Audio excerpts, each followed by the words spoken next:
त्याच्याकडे बोलणं ना मला. नमस्कार. सांगली जिल्हा परिषद आणि पंचायत समितीच्या निवडणुकीच्या निमित्ताने तासगाव तालुक्यातील मणेराजुरी जिल्हा परिषद गटाअंतर्गत मणेराजुरी जिल्हा परिषदचे उमेदवार राष्ट्रवादी काँग्रेस पार्टी, अजित पवार गटाचे उमेदवार शशिकांत जमदाडे यांच्यासोबत आज आपण आलो आहोत. एकूण प्रचाराच्या दौऱ्यादरम्यान महाराष्ट्र मराठी सोबत ते आज आपल्यासोबत बातचीत करणार आहेत. दादा नमस्ते. नमस्कार. आपला परिचय कसा आहे? माझे नाव शशिकांत नारायण जमदाडे.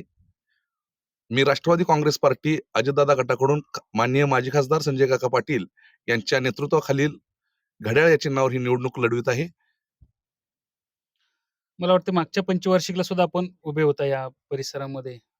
आणि आता पुन्हा एकदा आपल्याला माजी खासदार संजय काका पाटील यांनी आपल्याला संधी दिलेली आहे. काय वाटतंय तुम्हाला? नेमका कोणता निकष पाहून आपल्याला ही संधी दिली असेल? गेल्या पंचवार्षिक वेळी मलाही काकांनी संधी दिली होती. काकांच्या नेतृत्वाखाली काम करत असताना गेल्या पंचवार्षिक मध्ये थोडासा या 11 गावामध्ये काम करत असताना एका गावामध्ये थोडासा मला फटका बसला आणि एका गावामुळे माझं निसटता पराभव झाला. पण निश्चितपणानं गेल्या 5 वर्षाच्या पाठीमागं जो 7-8 वर्ष कोरोना काळ झाल्यानंतर 7-8 वर्षात ही निवडणूक झाली नाही.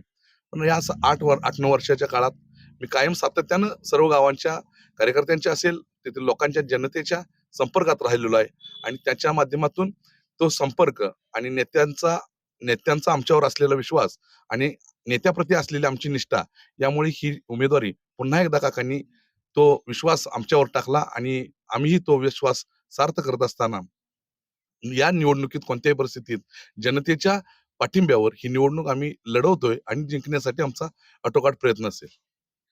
या एकूण जिल्हा परिषद गटाची आता सध्या आपण रचना बघितली तर मला वाटते हे जे आरक्षण आहे ते सर्वसाधारण गटासाठी खुलं आहे. जिल्हा परिषद अध्यक्ष सदस्य पदाचं.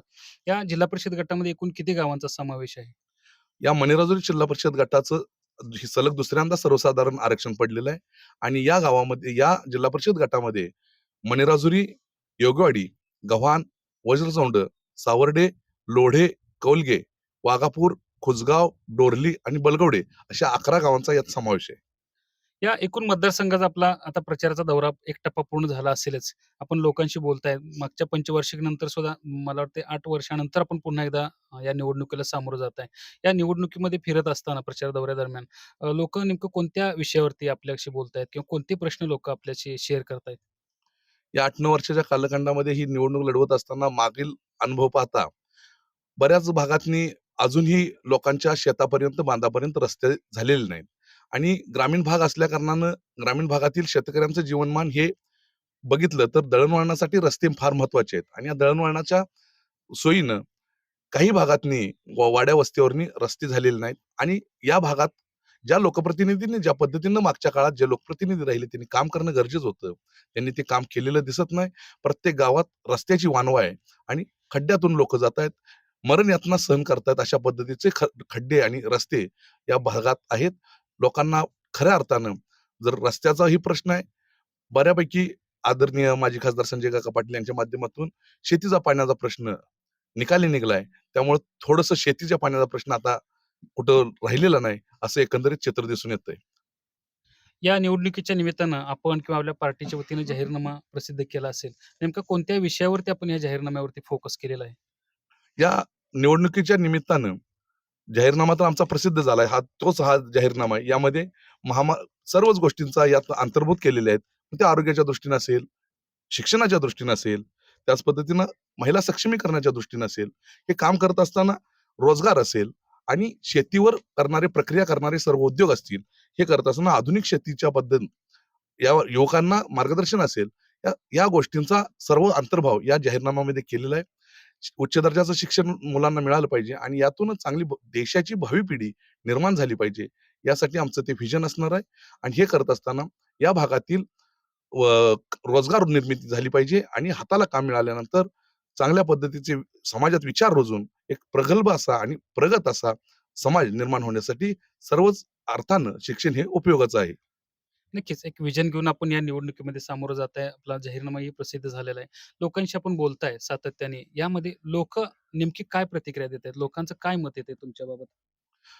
लोकांचं माझ्या बाबतीत येणारं खऱ्या अर्थानं आता हे व्यक्तिगत मला विचारण्यापेक्षा तुम्ही पत्रकार आहात. तुम्ही या 10-11 गावामध्ये ज्या-ज्या तुम्ही फिराल त्या-त्यावेळेस लोकांच्या बरोबर तुम्ही संवाद साधा. मी काय फार मोठा कुठला धनाढ्य, बलाढ्य माझी कुठली संस्था, कुठला माझा उद्योग किंवा व्यवसाय नाही. मी एक सामान्य कुटुंबातला एक तरुण आहे. गेल्या वेळेस मी जिल्हा परिषद निवडणूक लढवली. पण त्यानंतर मी सातत्यानं राजकारणात आणि समाजकारणात वावरत असताना माझा लोकांच्या बरोबर असणारा जनसंपर्क ही माझी जमेची बाजू आहे.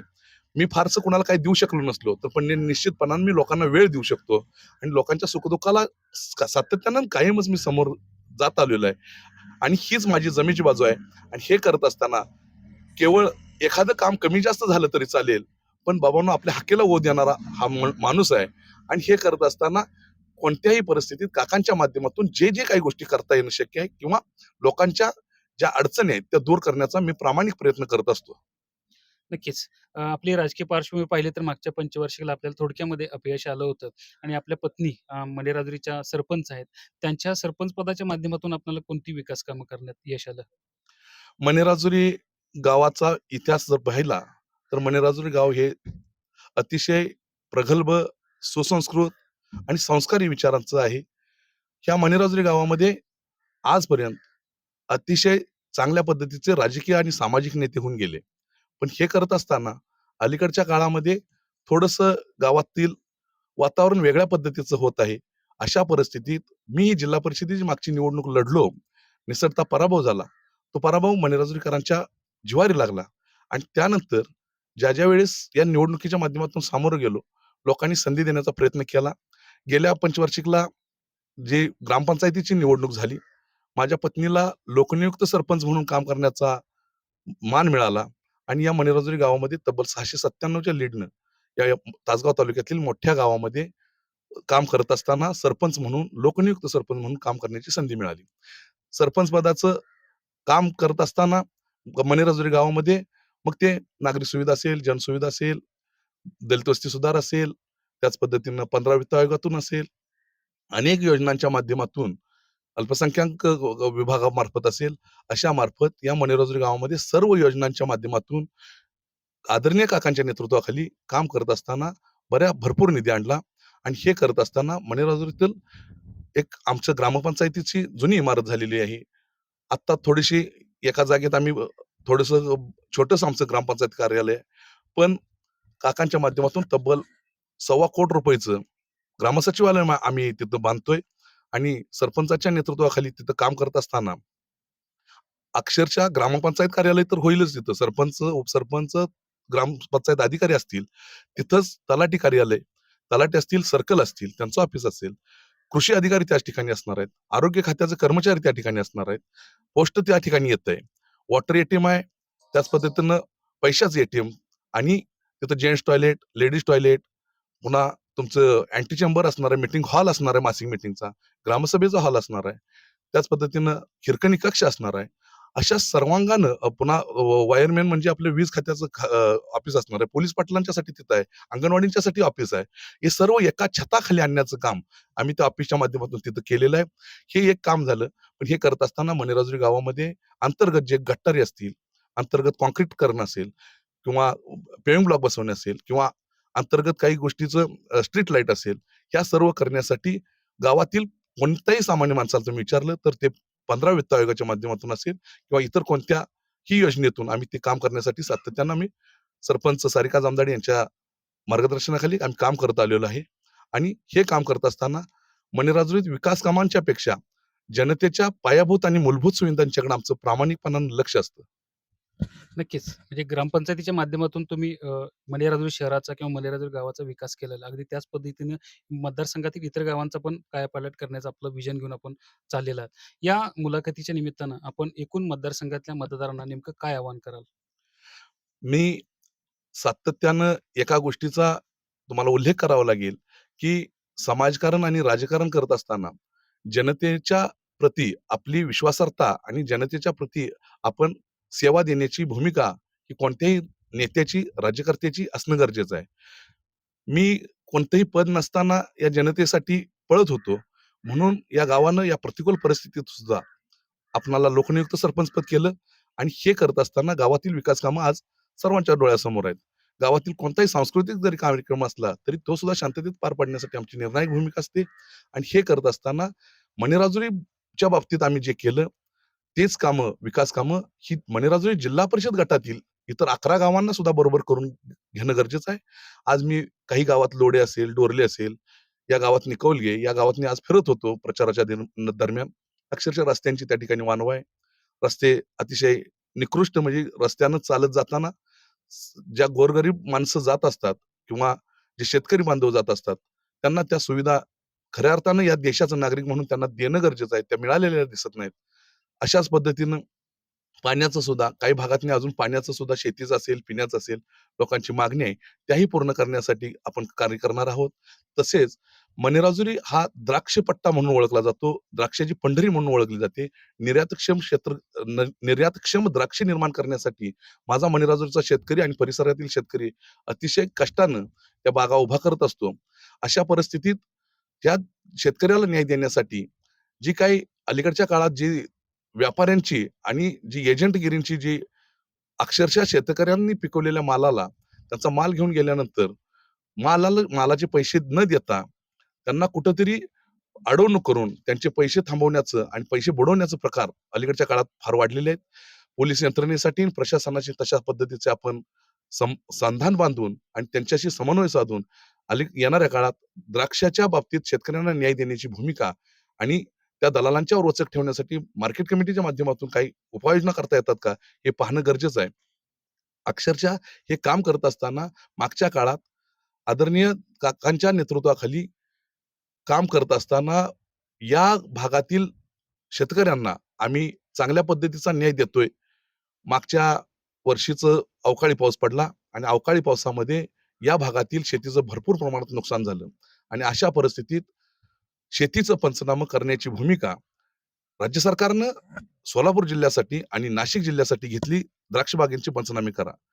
पण काकांनी सांगली जिल्हा त्यात नव्हता.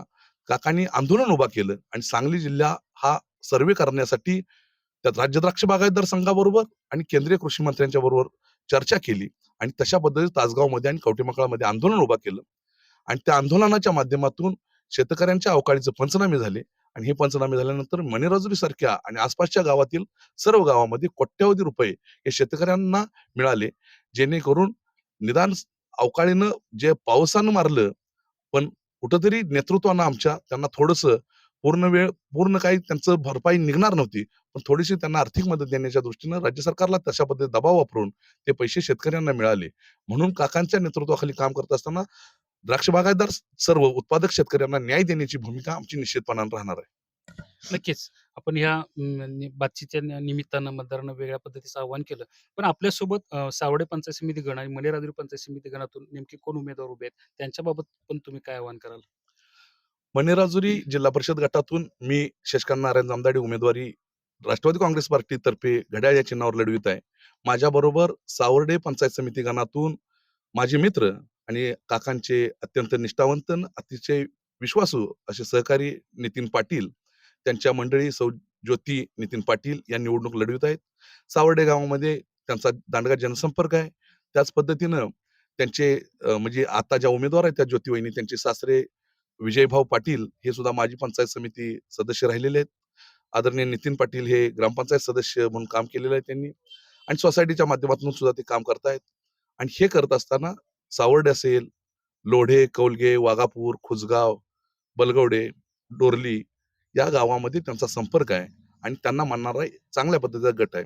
आदरणीय स्वर्गीय संभाजी तात्या पाटील सावर्डेकर यांच्या नेतृत्वाला मानून ही सर्व मंडळी आता रणजितसिंह पाटील यांच्या नेतृत्वाखाली काम करतायत.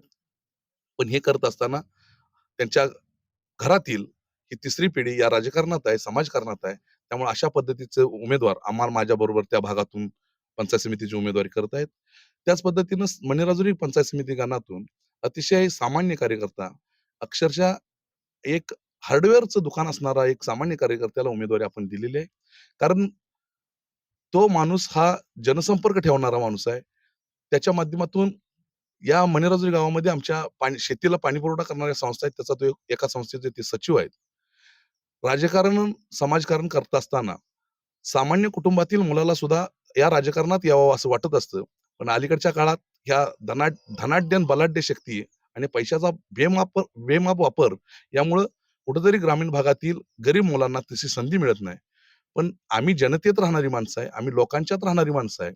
त्यामुळं जनतेतून आलेली त्याची उमेदवारी आहे. माझ्याबरोबर अतिशय सामान्य कुटुंबातला एक मुलगा त्या ठिकाणी उमेदवारी करतोय. तो वैशाली रमेश कुचकर म्हणून हे उमेदवारी करतायत. रमेश कुचकर हा अतिशय गरीब कुटुंबातला मुलगा आहे.